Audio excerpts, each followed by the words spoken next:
ہے اس کا عنوان ہے جرابوں پر مسح کا حکم۔ اور کئی میرے بھائی ہیں جو مجھے کہہ رہے تھے ہم نے جرابوں پہ مسح کرنا چھوڑ دیا ہے۔ کیوں آپ کو کیا ہوا ہے جی؟ پمفلٹ پڑھا، پمفلٹ میں لکھا ہوا ہے کہ جرابوں پہ مسح ہی نہیں ہوتا، تو ہم نے تو چھوڑ دیا یہ مسح۔ یہ وہ لوگ ہوتے ہیں جو بڑے تیز ہوتے ہیں، یعنی گناہ بھی جلدی قبول کر لیا، ثواب بھی جلدی قبول کر لیا۔ اور اللہ کے بندو، تم نے کسی کو پوچھا ہے مسئلے کو جاننے کے لیے تو اس کے تحقیق کی ضرورت ہوتی کہ اس کی تحقیق کی جائے کہ اس مسئلہ کی اصل حیثیت کیا ہے۔ تحقیق کے بعد آدمی جس نتیجہ پہ پہنچے اس نتیجہ کو قبول کرنا چاہیے، نہ کہ بس آدمی کھڑا ہو اس بات پہ کہ اگر کسی نے کچھ کہا نہیں تو فوراً مان لیا۔ کوئی تلوار تو سر پہ ہوتی نہیں، اور ایسے لوگوں کی راہ ثواب اور راہ ہدایت کوئی اتنی محفوظ نہیں ہوتی جن کا ایمان بھی محفوظ نہیں، عقیدہ بھی محفوظ نہیں۔ یہ ایک پمفلٹ ہے، جو پمفلٹ لکھا گیا ہے کہ جرابوں پہ مسح نہیں ہوتا۔ اس میں بہت ساری چیزیں لکھی ہوئی ہیں، میں مختصر اس میں نگاہ ڈالتا ہوں اس لیے کہ ٹائم میں نے چلو 5-4 منٹ پہلے ختم کر دیا ہے تاکہ اس پہ گفتگو کر سکیں۔ یہ لکھا ہے کہ جرابوں کی 3 قسمیں ہیں، مجلد ہوں، منعل ہوں اور سخیر ہوں، تو پھر جرابوں پہ مسح ہو سکتا ہے، وگرنہ مسح نہیں ہو سکتا۔ پھر وہ آگے لکھتے ہیں کہ جرابوں پہ مسح کرنے کے بھی کی 3 شرائط ہیں۔ وہ جراب جو سختی میں چمڑے کے موزے جیسی ہو، بغیر کسی چیز کے باندھے ہوئے پاؤں کو پکڑ لے، شفاف اور باریک نہ ہو بلکہ گاڑی اور دبیز ہو، اگر اس پر پانی کے قطرے پڑ جائیں تو پاؤں تک نہ پہنچیں، اس کو پہن کر جوتے کے بغیر 1-2 میل پیدل چل سکے۔ اچھا جی، یہ بات پڑھ کے آپ نے کہا کہ جرابوں پہ مسح نہیں ہوتا، تو کیا یہ پمفلٹ لکھنے والا کوئی نبی ہے جس نے یہ کہہ دیا ہے؟ اس کو چاہیے یہ تھا کہ یہ لکھتا کہ نبی رحمت محمد رسول اللہ صلی اللہ علیہ وسلم نے یہ ارشاد فرمایا ہے کہ موٹی موٹی ہونی چاہیے،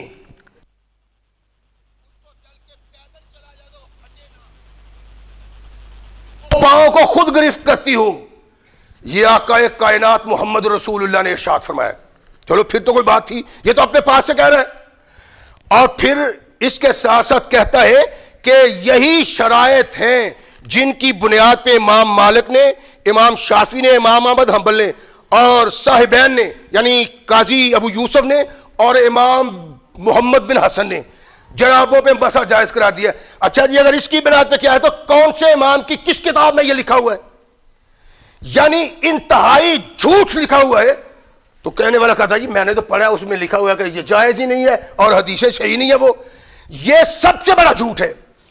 یعنی میرے آقا محمد رسول اللہ صلی اللہ علیہ وسلم نے جہاں جراب کا نام لیا ہے وہاں دبیز، موٹی اور باریک کا ذکر نہیں کیا۔ ان اماموں نے کرام نے اگر جراب پہ مسح کا حکم دیا ہے تو ان اماموں نے اس بات کا ذکر نہیں کیا، بلکہ انتہائی بد نصیبی ہے کہ جس مسلک کا مولوی یہ لکھ رہا ہے نا، بریلوی مولوی یہ لکھ رہا ہے، ان کے مسلک کے 2 بڑے امام یعنی فقہ حنفیہ 4 اماموں کے احکامات پہ مشتمل ہے۔ ایک امام ابو حنیفہ رحمۃ اللہ علیہ، ایک امام ابو یوسف رحمۃ اللہ علیہ، ایک امام محمد اور ایک امام ظفر، 4 اماموں پہ مشتمل ہے۔ 4 اماموں میں سے یہ جو 2 امام ہیں جن کا ذکر انہوں نے کیا ہے، امام قاضی ابو یوسف اور امام محمد، یہ دونوں امام صرف جراب پہ مسح کرنے کے قائل نہیں بلکہ کہتے ہیں باریک جراب پہ بھی مسح جائز ہے۔ شرح مہذب امام نووی رحمہ اللہ علیہ، امام نووی رحمہ اللہ علیہ بھی جراب پہ مسح کے قائل نہیں، لیکن وہ لکھتے ہیں کہ یہ 2 امام تبیز موٹی جراب پہ نہیں بلکہ باریک جراب پہ بھی مسح کے قائل اور جائز سمجھتے تھے۔ پھر وہ لکھتے ہیں علی المرتضیٰ، عمر فاروق، ابو موسیٰ اشعری، مغیرہ بن شعبہ، یہ 4 صحابی بھی باریک جراب پہ مسح کو جائز سمجھتے تھے۔ صحابہ کا کردار تو یہ تھا، اس صاحب نے لکھا تو کہاں سے لکھ دیا؟ باقی رہا ان کا یہ کہنا کہ مغیرہ کی روایت جو ترمذی میں ہے، اگرچہ امام ترمذی نے اس کو صحیح کہا ہے مگر دیگر محدثین کے نزدیک یہ صحیح نہیں، لہذا اس روایت سے استدلال بھی صحیح نہیں۔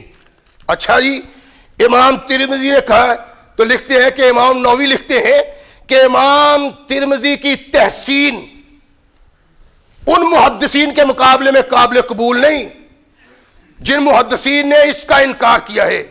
اور بھائی دیانتداری بھی کوئی تقاضا رکھتی ہے. امام ترمذی نے نہیں صرف اس کو صحیح کہا بلکہ ابن حبان نے بھی اس کو صحیح کہا ہے, ابن خزامہ نے بھی اس کو صحیح کہا ہے. اور اس کے غلط ہونے کا سبب کیا ہے؟ میں چیلنج کہتا ہوں کہ جس مولوی کے پاس آپ چاہے جائیں وہ مولوی اس روایت کی سند پہ اعتراض کرے. مغیرہ بن شعبہ رضی اللہ تعالیٰ عنہ کی جو یہ روایت ہے, مغیرہ بن شعبہ کہتے ہیں کہ مسح رسول اللہ صلی اللہ علیہ وسلم علل جورابین والنالین, اللہ کے نبی نے جورابوں اور جوتی پہ مسح کیا ہے.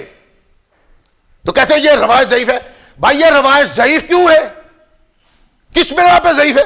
کہتے ہیں جی بہت سارے راویوں نے مغیرہ بن شعبہ سے روایت کی ہے لیکن انہوں نے جورابین کا لفظ استعمال نہیں کیتا اس لیے ضعیف ہے.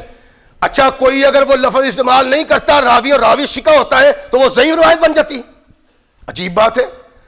اور یہ راوی بخاری کا راوی ہے, بخاری کا راوی کی روایت کمزور میری سمجھ میں تو نہیں آتا. مجھے پتا ہے بعض اہل حدیث علماء نے بھی جرابوں پہ مسح کا انکار کیا ہے لیکن ان کے پاس دلیل کیا ہے؟ ہم تو دلیل چاہنے والے لوگ ہیں, بغیر دلیل کے تو اپنی باپ کی ماننے کو تیار نہیں. کسی مولوی کی تو بات دور کی ہے.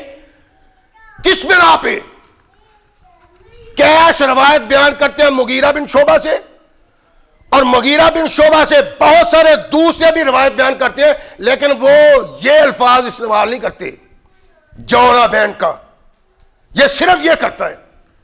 تو فرق کیا پڑتا ہے کہ جی یہ روایت شاذ ہے, یہ روایت منکر ہے.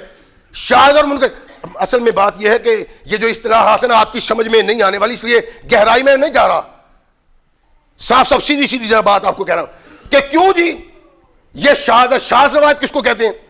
ان کے نزدیک شاذ روایت وہ ہے جو شکا راوی اپنے اوسط کی مخالفت کرتا ہے اس روایت میں. ٹھیک ہے, لیکن یہاں تو یہ بات بنتی نہیں ہے, اور اس لیے کہ کیس کی روایت کچھ اور ہے اور جماعت کی روایت جو ہے وہ اور مقام پہ ہے جس میں خفین کا ذکر کیا جاتا ہے کہ اللہ کے نبی موضوع پہ کرتے تھے, وہ سفر کا ذکر ہے. مغیرہ بن شعبہ رضی اللہ تعالیٰ عنہ خفین کا جو ذکر کرتے ہیں وہ ذکر کرتے ہیں کہ ہم سفر میں تھے تو رسول اللہ صلی اللہ علیہ وسلم نے موضوع پہ مسح کیا. اور جورابین کا جو ذکر کرتے ہیں اس میں تو سفر کا نام ہی نہیں ہے. اس کا مطلب ہے یہ ایک روایت نہیں دو روایتیں ہیں. جن بھی محدثین نے اس کو ایک روایت قرار دے کے اس کو ضعیف کہا ہے ان کے علم میں کمی رہ گئی. اور یہ کوئی نہیں, دنیا میں کوئی ایسا شخص نہیں جس میں علم میں کمی بیشی نہ ہو. اور یہی بات نہیں بلکہ ابن تقمانی احناف کے بہت بڑے محقق محدث ہیں, وہ لکھتے ہیں کہ جو لوگ مغیرہ بن شعبہ کی اس روایت پہ اعتراض کرتے ہیں جو کیس سے روایت ہے ان کا اعتراض بنتا نہیں. کیوں؟ وہ کہتے ہیں کہ یہ روایت ابی داود نے بھی اپنی کتاب میں درج کی ہے, اور ابی داود کہتے ہیں کہ جس روایت میں اگر کوئی کمی ہو میں اس روایت کا ظاہر کر دیتا ہوں کہ اس میں یہ کمی ہے. وہ لکھتے ہیں کہ ابو داود نے اس روایت کو بیان کیا ہے لیکن کوئی کمی بیان نہیں کی. ترمذی نے اس کو حسن صحیح کہا ہے, ابن خزیمہ نے بھی کہا ہے, ابن حبان نے بھی کہا ہے. وہ کہتے ہیں پریشانی یہ ہے کہ اس حدیث کو ایک حدیث سمجھا جاتا ہے جبکہ یہ دو حدیثیں ہیں, ایک سفر کی ہے ایک حضر کی ہے. اس بنا پہ اس حدیث پہ اعتراض کرنا ناجائز ہے. دوسرا حنفی محدث ملا علی قاری رحمہ اللہ علیہ شرح مشکات مرقات میں لکھتے ہیں کہ بعض لوگ مغیرہ بن شعبہ کی اس روایت پہ اعتراض کرتے ہیں کہ کیس اکیلا راوی ہے ادھر پوری جماعت ہے اس لیے یہ روایت, وہ کہتے ہیں یہ صحیح نہیں, انصاف نہیں. اس لیے کہ بہت ساری ایسے چیزیں ہوتی ہیں کہ بہت سارے صحابہ سے مختلف الفاظ نکلتے ہیں, اس لیے یہ دو روایتیں جدا جدا ہے. یا یہ بھی سمجھا جاتا ہے کہ مغیرہ بن شعبہ سے دونوں الفاظ وارد ہوں. یہ تو حنفی محدث لکھتے ہیں.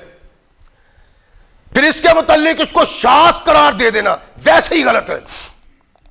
یا امام احمد حنبل کریں یا امام مسلم کریں, غلط ہے. کیوں؟ اس لیے کہ امام شافعی رحمہ اللہ علیہ ارشاد فرماتے ہیں کہ شاذ روایت وہ نہیں جو ایک سکہ راوی ایک جماعت کی مخالفت کرتا ہے الفاظ میں. وہ کہتے ہیں شاذ روایت وہ بنتی ہے جس روایت کو دوسرے سکہ راویوں سے مختلف بیان کیا جائے. وہ کہتے ہیں یہاں وہ بات نہیں ہے, یہاں تو بات سیدھی سی ہے. ایک روایت سفر کی ہے, ایک روایت حضر کی ہے, دونوں روایتیں ہیں. شاذ کا کلیہ یہاں لگتا ہی نہیں ہے. اگر شاذ کا کلیہ نہیں لگتا تو منکر بھی روایت نہ ہوئی. اور ایک دوسری روایت, نبی رحمت محمد رسول اللہ صلی اللہ علیہ وسلم نے اپنی چھوٹی سی جماعت بھیجی. جب وہ واپس آئے تو آ کہتے ہیں اللہ کے نبی مر گئے سردی سے.